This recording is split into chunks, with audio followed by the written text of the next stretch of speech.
मान लीजिए हम बात करें एक इंडिया में 24 साल के बंदे की जिसने कॉलेज पूरा कर लिया है, तो क्या मैं सही कह रहा हूँ कि पैसा कमाने के लिए they have to go abroad and do a job? देखो, अब्रॉड का जो अट्रैक्शन है वो ये है कि आपको रुपी टर्म्स में सैलरी बहुत ज़्यादा मिलती है। जैसे मेरी एक फ्रेंड अभी स्ट्रगल कर रही थी इंडिया में इन इन्वेस्टमेंट बैंकिंग बिजनेस। तो फिर वो अभी लोन लेके न्यूयॉर्क में एमबीए करके निकल रही है अभी। अभी शी इज़ ग्रेजुएटिंग आउट। तो कहने को तो वो न्यूयॉर्क में है, और वो स्टैंडर्ड ऑफ लिविंग, वो बातें, वो लाइटें, वो सड़कें, वो गाड़ियाँ, वो लोग, वो एक अलग दुनिया है ना।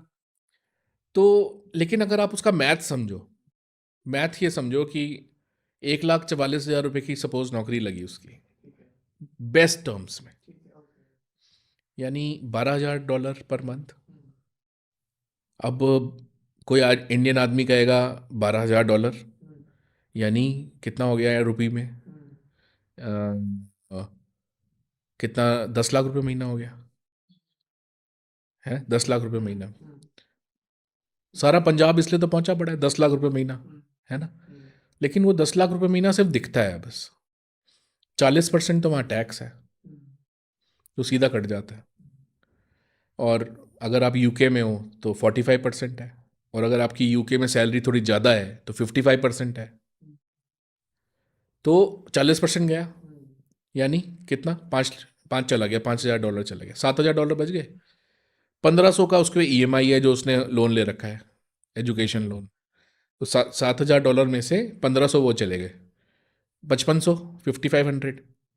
5,500 में से अगर वो शेयर्ड अपार्टमेंट लेगी तो $2,000 का मिलेगा। अगर अकेला अपार्टमेंट लेगी, बेसिक मिनिमम अपार्टमेंट, तो $3,500 का मिलेगा।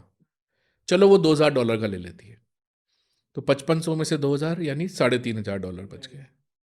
अब $3,500 में उसको घर भी चलाना है, उसको ट्रांसपोर्टेशन भी देखनी है, और अगर कभी इंडिया बाई चांस आना पड़ा तो वो भी खर्चा निकालना है।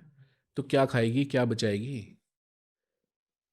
और अगर, ये तो न्यूयॉर्क है, सैन फ्रांसिस्को और न्यूयॉर्क में मैक्सिमम सैलरीज मिलती हैं, क्योंकि वहाँ पे रियल एस्टेट महंगी है। जैसे इंडिया में बॉम्बे में ज़्यादा मिलती हैं, दिल्ली में कम मिलती हैं, क्योंकि वहाँ रहना बहुत महंगा है।